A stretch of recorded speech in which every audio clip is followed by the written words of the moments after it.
Providing insights to help you grow your business, improve yourself, and add value to those around you. You're listening to the Success is a Choice podcast, where you get a peek into the lives of industry leaders as they share their stories with you.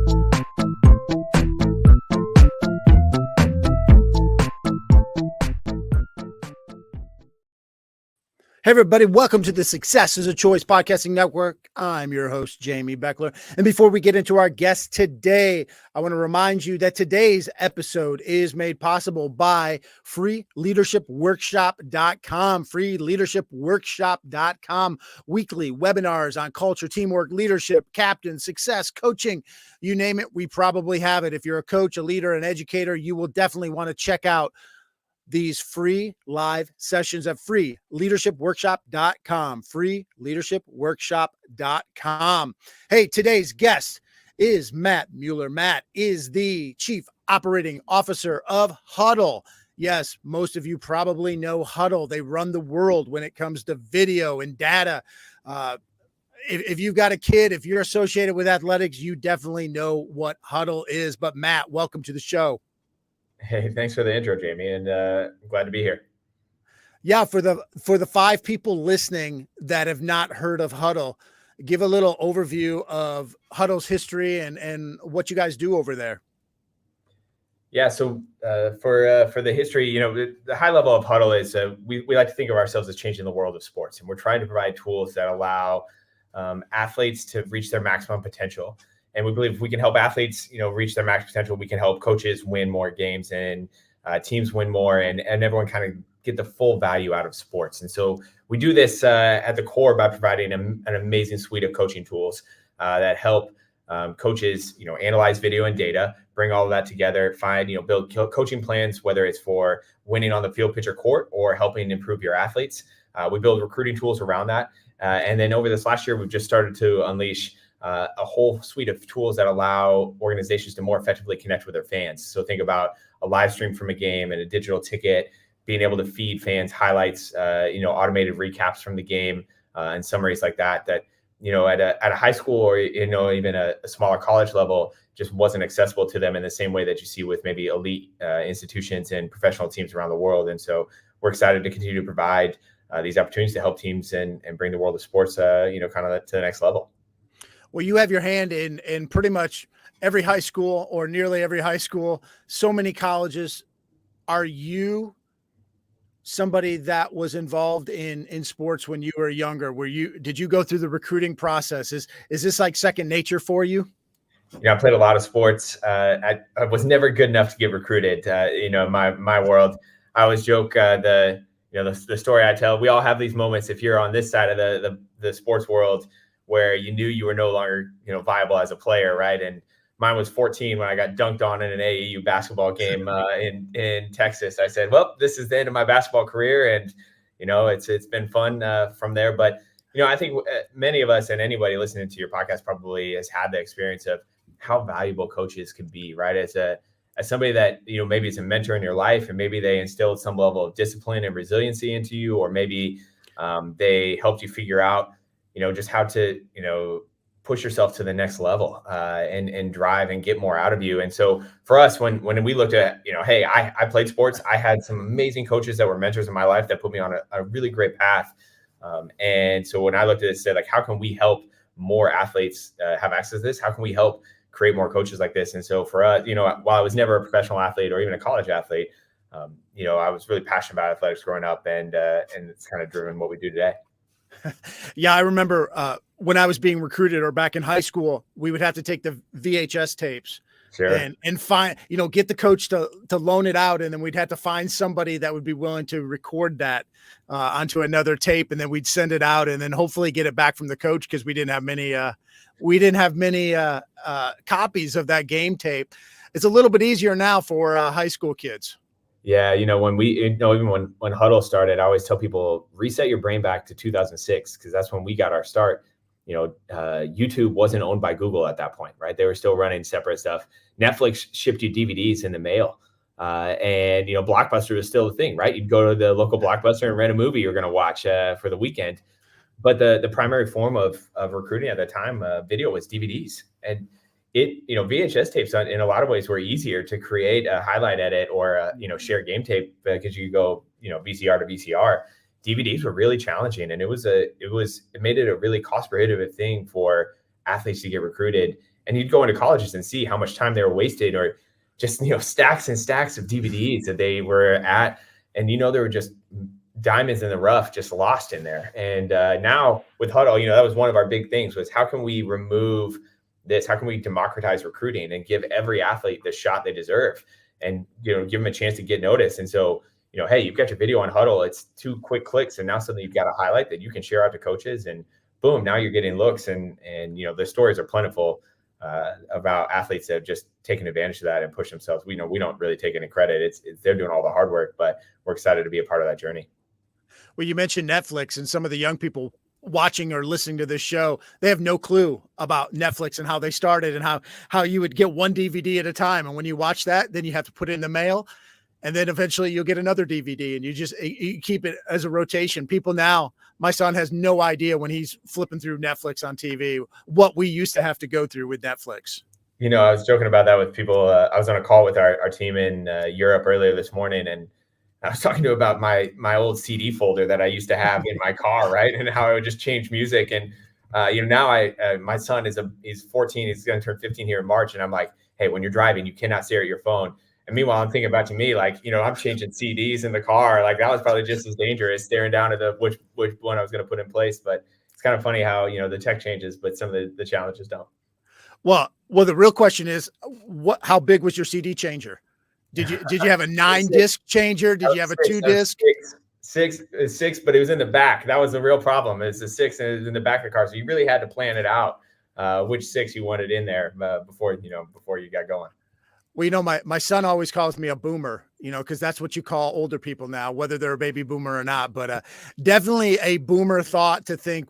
I used to have a little a compact disc player. Sure. And I had the cassette tape adapter, so it would go into your car if it only had a cassette tape outlet in your car, and you'd play that one CD and it would go through that cassette tape. So that was pretty old school back in the 90s. Yeah, but hey, we found a way to make it work. And I think, that's the kind of stuff that I did that inspired me to go figure out coaching. How do we make coaching tools, right? It was like, we're watching coaches try to figure out how to do crazy stuff, filming screens of video to try and, find a way to get it onto a tape to then get it to somebody else, or find ways to help their athletes get to the next level. And for me, it was like, man, I remember doing crazy stuff along the way, and I was a tech geek and I could get through it. But some of your friends weren't, right? And they weren't willing to even go through the basic stuff. So finding ways to help make that accessible to everyone is really important. So you're the COO, you're the Chief Operating Officer. What does a Chief Operating Officer do? That's a great question. I don't know that I can, my wife probably says the same thing. No, I really simplify my role into 3 pillars. The first is, I think about, I work with the way Hudl is split. We're split into 2 business units. We have our competitive business unit, which is really focused around high schools and club sports. So think amateur sports around the world. And then our elite business unit is really focused on colleges and pro teams around the world. And so maybe you can debate whether you want to call colleges professional athletes, college athletes, professional athletes, but with colleges and professional teams around the world. And we just see that we have each of those units work. And so the general manager of those work with me. And we spend a lot of time thinking about what is the operating model we want the company to run at? What are the business plans we want to do? What strategies do we want to invest in from a product strategy? Where do we want to do today, but also to the future? The second thing I think about is, it's in the title, but it's business operations. So how do we most effectively run a business? So, I've got a really great team. I've got a really great leader in place there. that she helps guide, some of the internal systems and tools. So think about, all the stuff that like a Salesforce implementation, or what do your revenue systems look like? How does it interface with accounting? How are you doing these things at automated level and billing processes? But you got to think about that stuff when you're really trying to provide a great customer experience, because you need your customers to pay their bills, and you need that not to be hard. And it seems silly, but it is a key piece of what we do. And so it's all part of our customer experience and thinking about that. And then the third piece is really just, I spend a lot of time working with our team, with our board, our other senior leaders, about building a great company. We want Hudl to be one of the best places to work in sports and technology. And if you love tech and you love sports, we want this to be the first place that jumps to your mind to come work. So we spend a lot of time thinking about how we can build a great employee experience, how we continue to drive and build a great culture that impacts our customers and impacts our employees and impacts our communities. So that's kind of the three pillars where I spend my time. So let's unpack that a little bit, the employee experience, or how you make a little bit better a workplace environment, or how you make it a better place to attract other people. What are some of the things that you do? Sure. I think it starts with culture, right? So you spend a lot of time focusing on building a place that builds people up and treats people right. And so we started when we started Hudl. Founders started Hudl. I came in early, I should say. They were all my college buddies, right? The three founders were three of my best friends from college. So it's easy for us to kind of understand how to work together. But as you scale that, a big piece of what we wanted to do is say, like, what is the kind of place I want to be excited to go to work for? Oftentimes I say, what's the kind of place that I want my kids to grow up and work at? And what do I want that culture to be like? And so we invest a lot of time thinking about, how do we talk about building a winning culture, and a culture that drives high performance, but also isn't cutthroat, right? And you're not trying to step on other people next to you. So how do you think about building together? How do you build intentional listening to your customers and building in the right direction? And how do you find that right balance between building a healthy, sustainable, long-term business, but also leaning into your communities and finding ways to work? So it starts with culture, right? And we spend a lot of time being intentional about that and bringing that through and trying to infuse that into our team and really make meaningful decisions around it. And then on the other side of it, down in the tactical world, you're thinking about benefits. And we have really great things at Hudl. Some of them were unique when we first offered them, and now are less so. But we have unlimited vacation.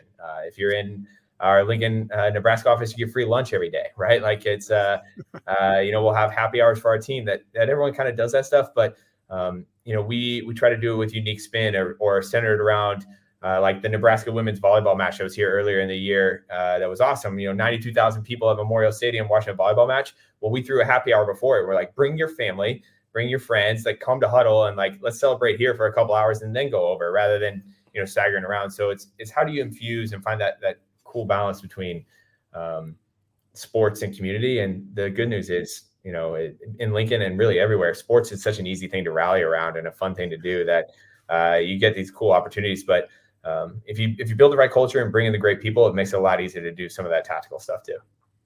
Okay, well, a lot of our listeners are similar to me, and they like to eat. So our ears perked up when you said free lunch if you work at the Lincoln branch.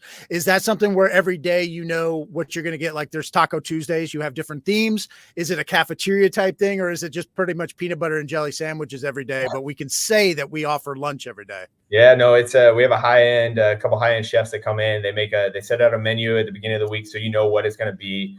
There's always a salad bar option, a soup option if you're not into it, but it is really solid. It's amazing. There's no incentive to leave, right? Because every day the lunch is great. It's not high school cafeteria stuff. It's really great food.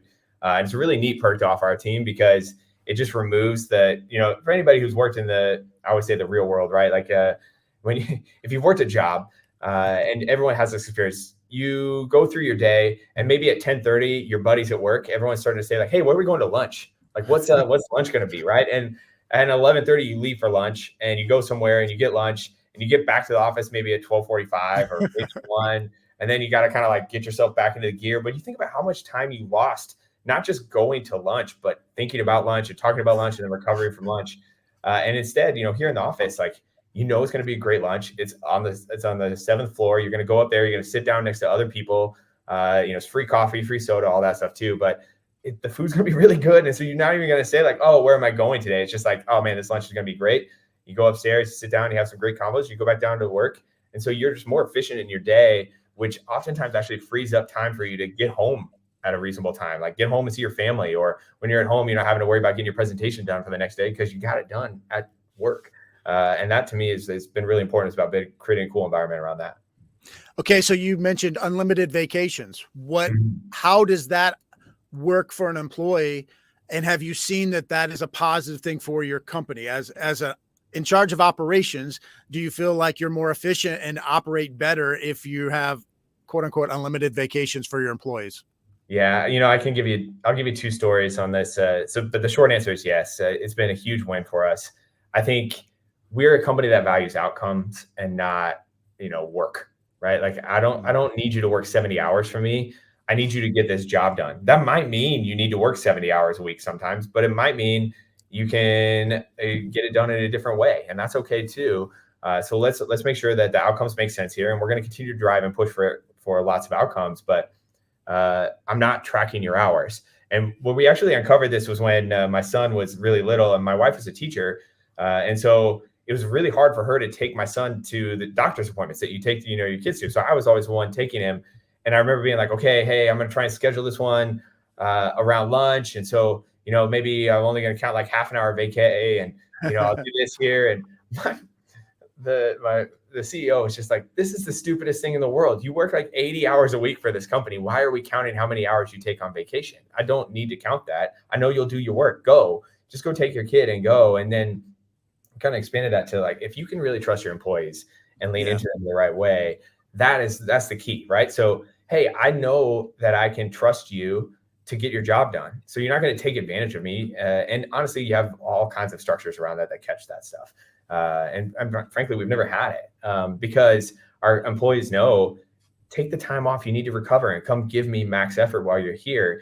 And don't do it at a time that doesn't make sense for the company. Don't do it at a time, if you're in the middle of a project, you can't just peace out, right? You've got to, but hey, like if you get a big deliverable done and it's a great time to go take 2 weeks off. And we love that. And now you don't have to think about counting your vacation days for Christmas, or do I have enough time for Thanksgiving to make sure I get the Wednesday off because my kids are off school. And it's not just like remove all of those decisions and make it a great employee experience and ask them to give you your all when they're here. And that has changed. It's been a huge uplift, actually, I think, in terms of output instead of, hey, did I get a couple extra hours out of you? Well, a lot of people don't trust their employees because right from the get-go, they haven't put any time into the hiring process. They haven't taken serious finding the right fit or bringing in the right people or asking the right questions. And so they have a terrible hiring process. Therefore, they get employees that maybe aren't trustworthy. Are there some specific things that you guys do or have found that works to build that trust, to facilitate that trust with your employees? Yeah, I think the biggest thing we do is transparency. I think I always tell my team, I play with my cards face up while we're here in the office, right? Like I want you to know what we're doing. There's no sneaky maniacal thing that I'm going to drop on you behind the scenes, right? It is, hey, this is what I say. And what I say, what I mean. I'm a straight shooter, and I'm also going to tell you where you stand with me. So when you do something great, I'm going to come give you that feedback right away and tell you that. And when I think you need to improve, you're going to hear it from me. And I'm not going to sandwich it. I'm going to tell you, hey, this needs to be better. Here's why. I know you can do it. Go get it. But that entire spectrum is all about transparency, right? Transparency about our results, transparency about our strategy, transparency about how we're building the company and decisions we're making.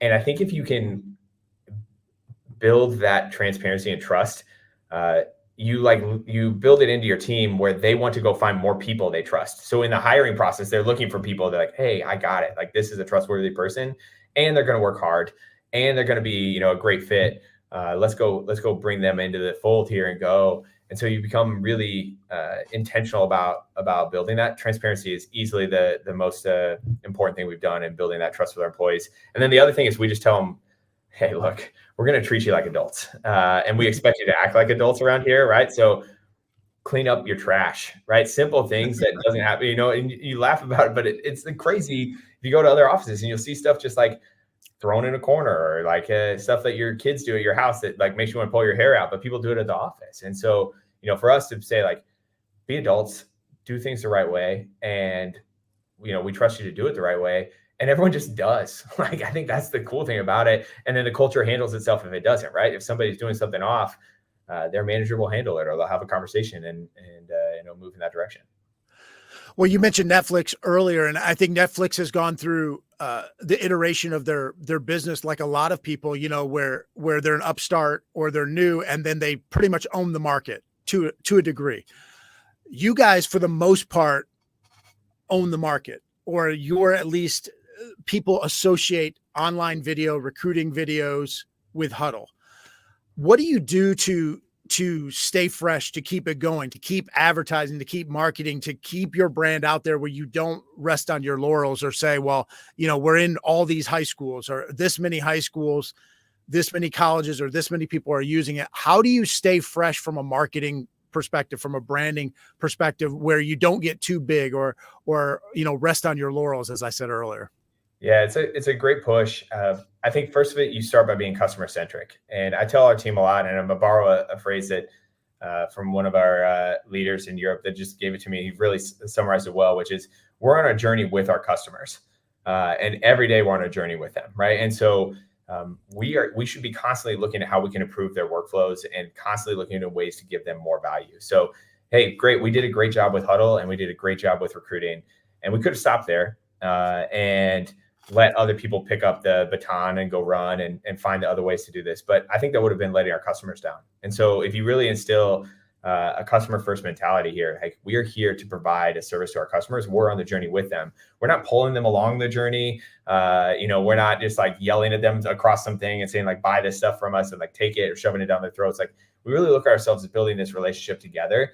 And if you have that mindset, your customers will constantly tell you what they want, right? It's like, hey, these things were great. Now, if you could just do this, it would make my life even better. Hey, now you did that. Like now I wish you would do this thing. It would be amazing. Right. And, it's funny, you talk about Netflix and our kids not understanding the difference, but there are coaches now who have only ever coached and played with Hudl, right? Like that's been their life. And that's great. I love that. But they don't have the appreciation for driving overnight and exchanging DVDs or VHS tapes. So like, we don't get any of that benefit either. And they were quick to remind you, like, what have you done recently for me? And it's like, oh, okay, yeah, we got to keep pushing. So I love how direct sports people are, coaches are, administrators are, and telling you and giving you that feedback, because we love the, respectfully blunt lifestyle. So bring it and let's go have some fun around it and find a way that, if we prioritize our customers and keep delivering value, then things kind of take care of themselves. Yeah. Well, us old guys, us old school coaches, as my son will say, well, back in my day, I guess I say that too much, but I mean, I can't believe how easy it is for coaches nowadays. I mean, back in my day, you spent half of your day, one of these days, you spent half of it or all of it going and driving somewhere to exchange film at some gas station somewhere or some restaurant. These guys have so much more time on their hands. What do they do with it? It's so easy to scout nowadays. Yeah, hopefully they get more detailed scouting. It's funny, like it's all that stuff you say, right? And you said exactly right. Is you spend half your day. There's coaches who told us along the way, like you saved my marriage or you saved my life, probably because one of those nights at 3 a.m. when I was driving and making what may have looked like a drug deal where you're just trading tapes in the back of a car at a gas station. They're like, I was probably going to fall asleep on the way home from that one time, right? And so now I sleep and I come in and I can actually do analysis. I can actually study game film. I can actually provide ways to get my kids better. Like the phrase we've used a lot is like, get coaches back to coaching. Like let's get you away from the other stuff and into coaching. And I think that's the hope, is that we're giving you more time to invest in your kids, to invest in your athletes, to invest in winning. And if you can do that, you're going to build your career and you're going to build athletes. And gosh, like that seems way better than driving across town to trade tape and then trying to cut it. Absolutely. Well, he's Matt Mueller with Hudl. Where, if people want to reach out to you, connect with you, what's the best way to do that, Matt? Hey, look, I've got probably all the socials that are out there, but I'm probably more of a consumer than anything. You can find me on Twitter. It's I think you got probably shown at Ladiga, but on LinkedIn, I'm probably the most responsive. Find me, it's just Matt Mueller. I'm the COO at Hudl. It's pretty easy to find me. Alternatively, those are probably the easiest ways you can get me. Otherwise, it's all, I'll find my messages and scroll through that from there and get back to you. But if you hit me on Twitter, it's going to be tricky. If you get through the company, it's probably faster to find me that way. Yeah, go ahead, connect with him on LinkedIn, and then as soon as you guys are connections, then hit him up with a bunch of spam, like people like to do on LinkedIn. Bring that spam. Well, Matt Mueller, we definitely appreciate it. This was great. Hudl, it's the place for free lunches. It's the place for unlimited vacations, and they will save your marriage. Hudl, that is the America's company, worldwide global company to cure all ills. So, Matt, we definitely appreciate you joining us today. And for everybody that's been watching us, listening to this on your favorite podcasting network, watching it on YouTube, on Rumble, wherever you get it, we appreciate that. Share this show with a friend. A lot of your coaching friends have probably heard of Hudl. Feel free, share this show, give it a little thumbs up, smash that like button, or just tap it if you don't want to break your screen. But appreciate everybody joining us. And until next time, remember that success is a choice. What choice will you make today?